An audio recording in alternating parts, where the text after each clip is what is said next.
오늘은 사순절의 제17일입니다. 바리새인과 서기관들이 예루살렘으로부터 예수께 나와 이르되, 당신의 제자들이 어찌하여 장로들의 전통을 범하나이까? 떡 먹을 때 손을 씻지 아니하나이다. 대답하여 이르시되, 너희는 어찌하여 너희의 전통으로 하나님의 계명을 범하느냐?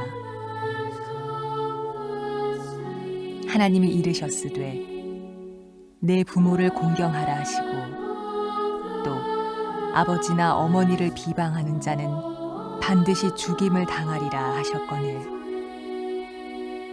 너희는 이르되, 누구든지 아버지에게나 어머니에게 말하기를 내가 드려 유익하게 할 것이 하나님께 드림이 되었다고 하기만 하면 그 부모를 공경할 것이 없다 하여 너희의 전통으로 하나님의 말씀을 폐하는도다. 이 백성이 입술로는 나를 공경하되 마음은 내게서 멀도다. 사람의 계명으로 교훈을 삼아 가르치니 나를 헛되이 경배하는도다. 은혜로우신 주님, 당신의 거룩하심으로 우리를 거룩하게 변화시켜주소서.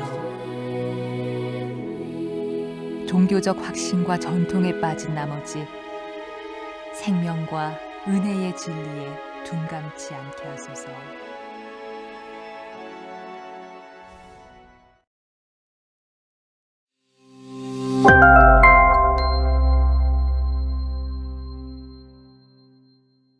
할렐루야.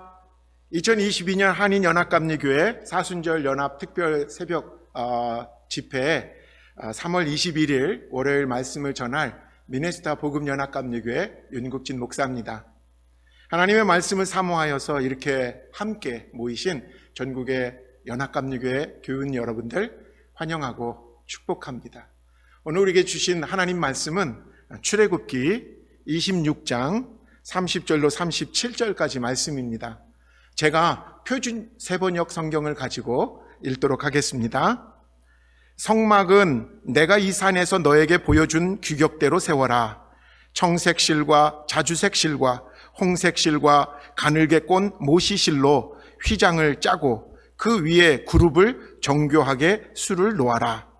휘장을 아카시아 나무로 만든 내 기둥 위에 드리워야 하는데 기둥마다 거기에 모두 금을 입히고 금 갈고리를 달아야 하며 이 기둥들을 은으로 만든 내 밑받침 위에 세워야 한다.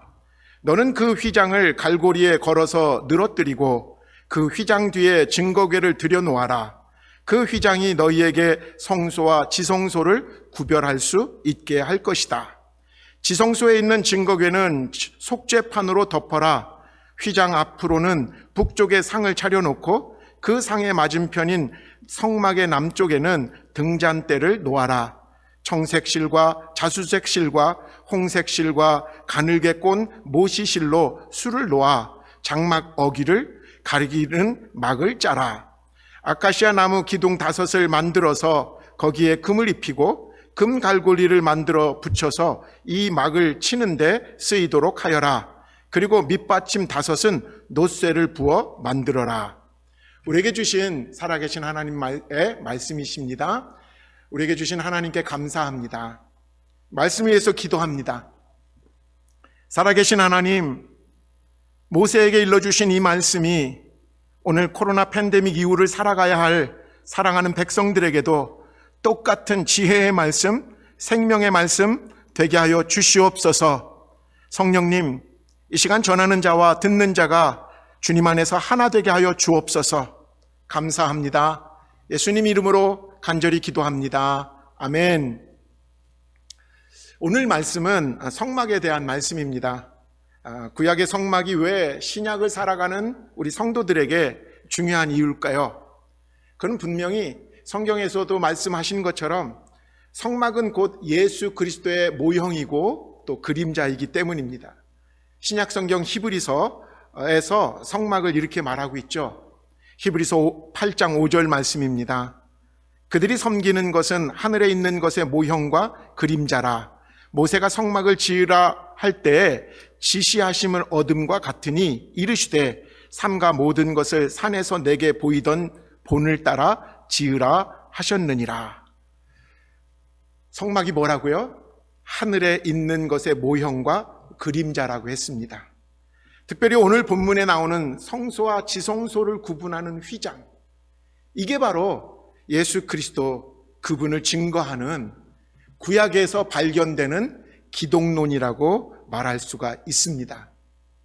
이스라엘 백성들에게 출애굽 이후 40년의 광야 생활이 연단과 환난, 고난의 시기였지만 이 광야 40년 동안 하나님은 그들 한가운데 성막 안에서 그들을 만나주시고 그들에게 말씀하시고 그들에게 은혜를 베풀어 주셨다라는 거죠. 그렇기 때문에 어쩌면 광야에서 그들이 아름다울 수 있었던 이유는 그들에게 성막이 있었기 때문입니다. 이 성막이 그들에게 은혜의 시간 그리고 축복의 시간들이었던 것이죠. 오늘은 특별히 본문에서 주목할 것이 성막의, 저는 개인적으로는 하이라이트라고 생각이 돼요. 성소와 지성소를 가르는 휘장. 우리 기독교의 신앙은 특별히 성경을 해석하는데 없는 성경 그리고 일부러 철학을 동원하고 그런 원칙이 아니라 성경은 성경으로 해석한다라는 원칙이 있습니다. 특별히 구약 성경에 나와 있는 이 본문을 신약 성경에 있는 내용을 가지고 같이 짝을 맞추어서 해석하는 것이 기독교 해석의 원리인 거죠. 오늘 구약의 성막의 의미는 신약의 히브리서를 통해서 해석할 때 우리들의 영적인 아주 건강한 해석이 될 줄을 믿습니다. 히브리서 10장 20절 읽어보겠습니다. 예수께서는 휘장을 뚫고 우리에게 새로운 살 길을 열어주셨습니다. 그런데 그 휘장은 곧 그의 육체입니다. 뭐라고 되어 있습니까? 휘장이 곧 예수님의 육체라고 말하고 있죠. 자, 이 휘장을 어떻게 만들라고 했습니까? 31절, 청색실과 자주색실과 홍색실과 가늘게 꼰 모시실로 휘장을 짜고 그 위에 그룹을 정교하게 수를 놓아라. 휘장을 4가지의 색을 섞어서 그 4가지의 실로 휘장을 만들라고 되어 있습니다. 파란색, 자주색, 이게 보라색이죠. 빨간색, 그리고 흰색. 이 4가지 색이 여러분 그냥 아무렇게나 조합이 이루어진 색깔이 아니라 신약에서 보면요, 이 4가지 색이 바로 예수 그리스도를 상징하고 드러내는 상징색이라는 거죠. 파란색은요, 하늘 보좌를 나타내는 색입니다. 하늘 보좌에 앉으실 예수.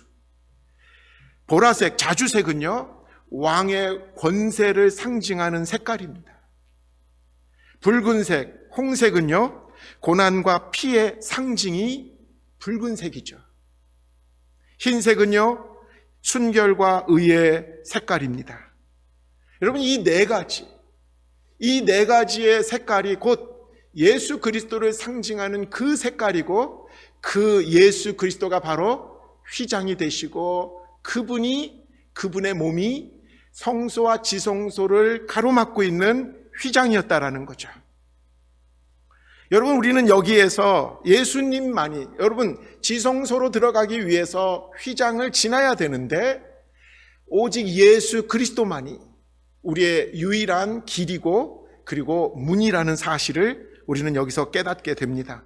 구약에서 이미 하나님께 나올 수 있는 길은 예수밖에 없다라는 것을 이렇게 이곳저곳에 예언하고 만들어 놓은 장치가 있다라는 것입니다.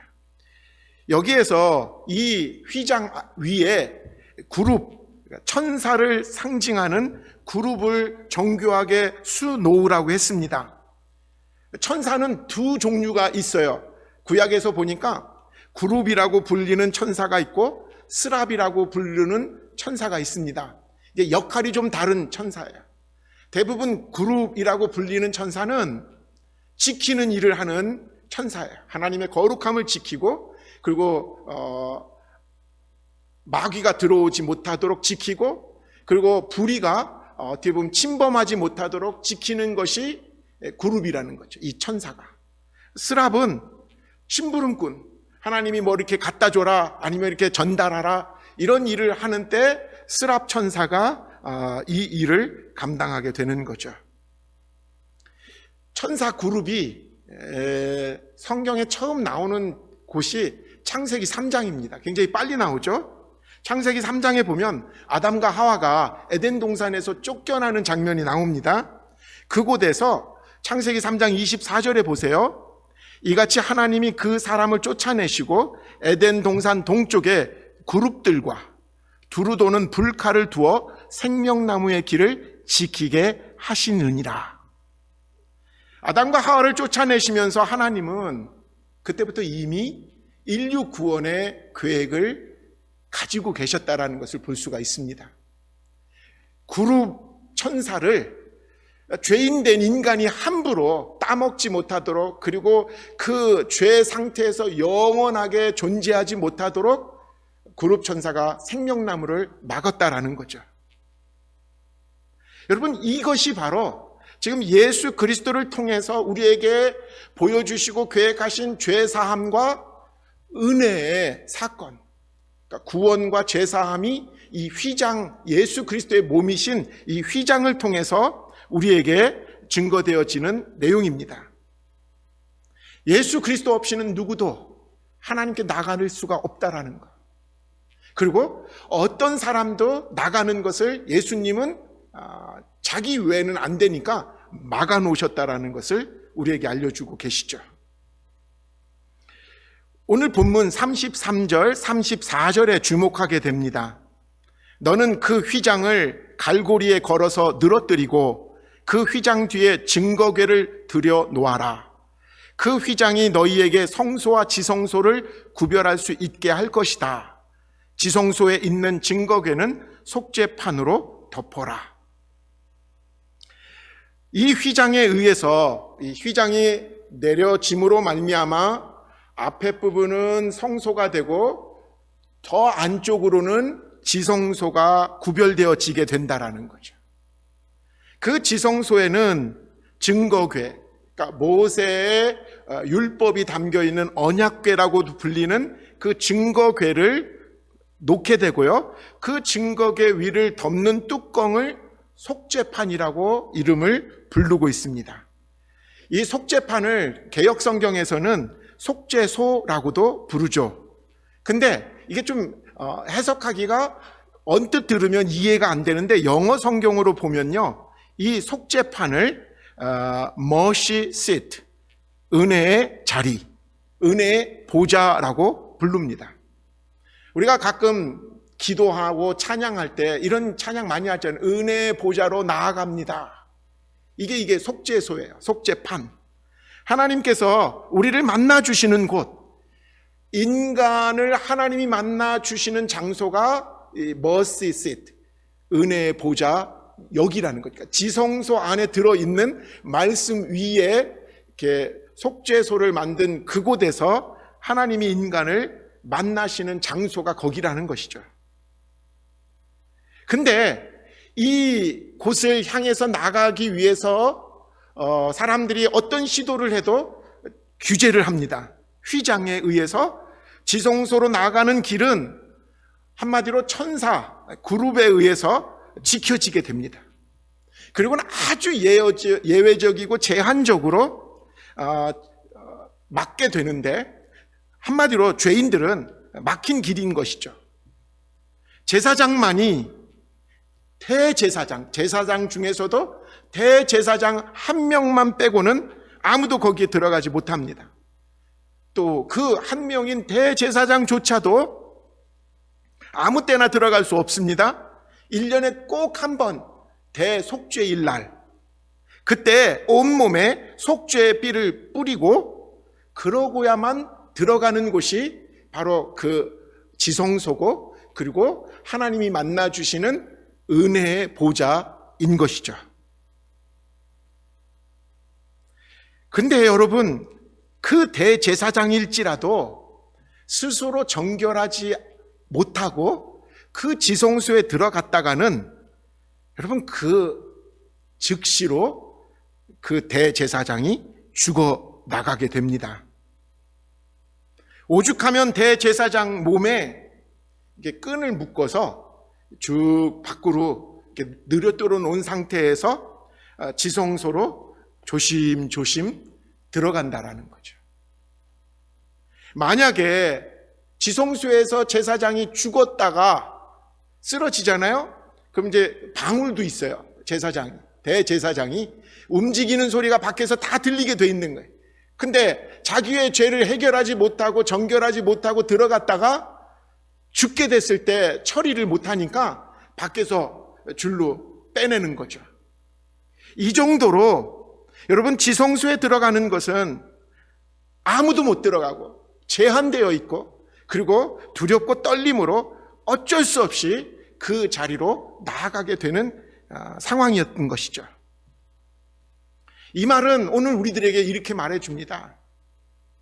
예수 그리스도의 피 흘림의 은혜를 입지 않고는 누구도 하나님 앞에 나아갈 수 없게 됐다라는 것. 예수의 피의 공로가 없이는 누구도 하나님 앞에서 구원을 받을 수 없다라는 사실을 분명히 말해주고 있는 것이 성막 안에 들어있는 휘장의 의미인 것입니다. 마태복음 27장 50절로 51절 한번 보시기 바랍니다.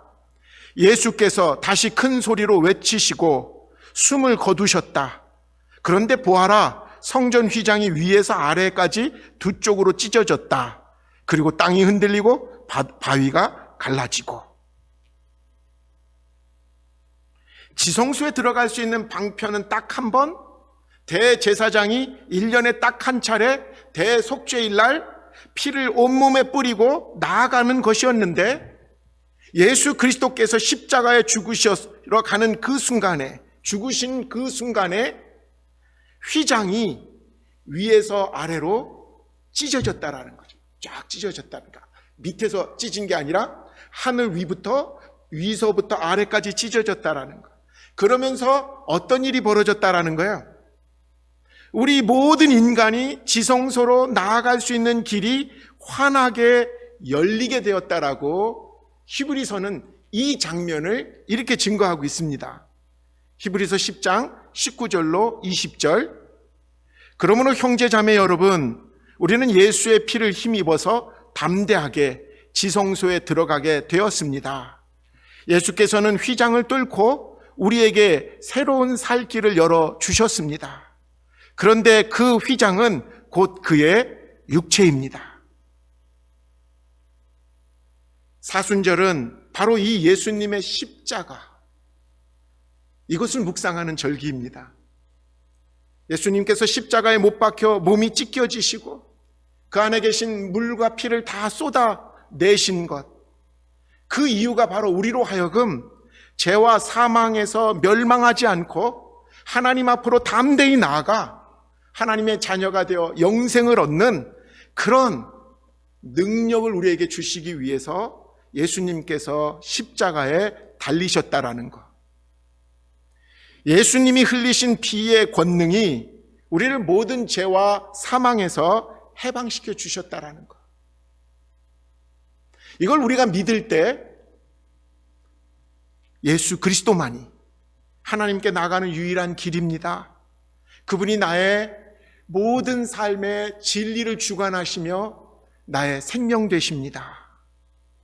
여러분, 이것을 내가 선포하고 내가 이것을 믿고 나아갈 때, 여러분, 우리 삶에서는 십자가의 능력으로 나타나는 일들이 넘쳐나게 될 줄 믿습니다.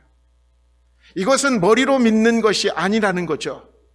예수의 피권세, 예수의 이름의 권능, 이것이 우리가 그냥 단지 머리로만 안다고 해서 되어지는 것이 아니라 예수의 이름으로 선포할 때, 예수의 이름을 부르면서 우리 안에 있는 더럽고 추한 것들을 향해서 선포할 때 정말 우리 안에서 진정한 자유를 느끼고 우리 안에서 진정한 기쁨을 누리며 살아가는 그 현장을 우리가 경험할 때 우리는 진정 믿음의 삶을 산다라고 볼 수가 있는 거죠.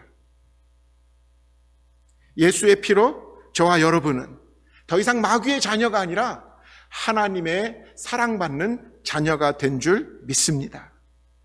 여러분, 이 자녀됨의 신분이 얼마나 우리에게 큰 변화를 가져오게 됩니까? 하나님의 자녀가 된 우리는 이제 하나님의 자녀의 권세를 가지고 세상에 나가서, 예수님이 그랬잖아요. 하늘과 땅의 모든 권세를 다 내가 가졌는데 그 권세를 너에게 준다. 그리고 너희들은 다니는 곳마다 나의 증인이 되거라.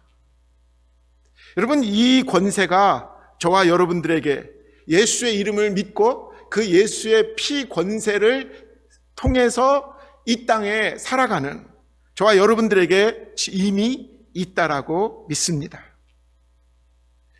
있는데 사용하지 않는 게 문제죠. 여러분들 지갑에 크레딧 카드가 있는 분들이 있을 거예요. 근데 그 크레딧 카드 회사에서 그 레벨을 붙이고 보내주잖아요. 근데 그 레벨을 떼지 않고 그냥 지갑에만 넣어두는 사람도 간혹 있을지 몰라요. 그 크레딧 카드 안에는 이미 내 신용에 맞는 어마운트가 들어있기 때문에 그 레벨을 떼고 어떻게 합니까? 액티베이트를 시키면 우리는 마음껏 내 신용에 걸맞는 어마운트를 사용할 수가 있죠.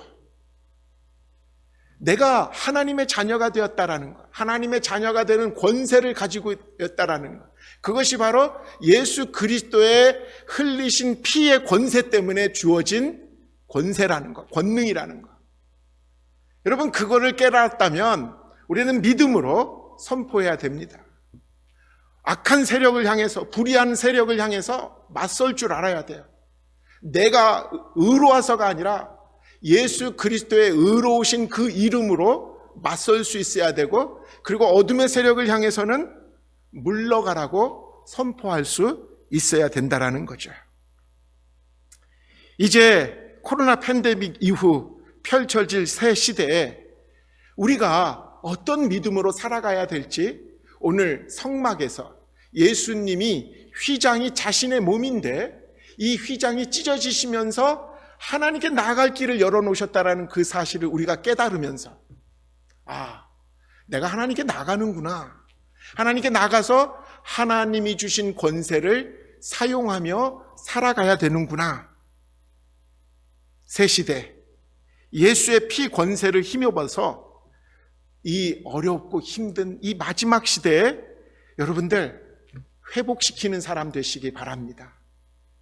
곳곳마다 신음하고 아파하는 사람들이 참 많은데 치유자들이 되시길 바랍니다. 예수의 이름이, 예수의 피가 우리들로 하여금 치료자로 또 회복자로 이 세상의 불씨를 당기는 그 불씨들로 우리를 사용하게 하실 줄 믿습니다. 오늘도 이 말씀 붙잡고 주 안에서 승리하시기를 축복합니다. 기도합니다. 하나님, 모두들 코로나로 인해서 기가 죽어 있고 눌려 있으며 영혼이 바싹 메말라 있습니다. 바짝 마른 나무에 불이 붙으면 엄청난 불을 일으키듯이 메말라진 우리들의 영혼에 성령의 불을 허락하여 주시옵소서. 예수의 피로의 권세로 은혜의 보좌에 담대하게 나가게 된 우리들, 이제 주님 주신 권능 가지고 영혼 구원의 사명 감당하게 하여 주시옵소서. 우리 연합감리교회를 불쌍히 여겨 주시고 요한 웨슬리가 일으켰던 말씀 충만, 성령 충만, 능력 충만의 사역 감당하게 하여 주시옵소서. 우리 모두가 부흥의 불씨가 되기를 원합니다. 능력의 이름 예수의 이름으로 간절히 기도합니다. 아멘.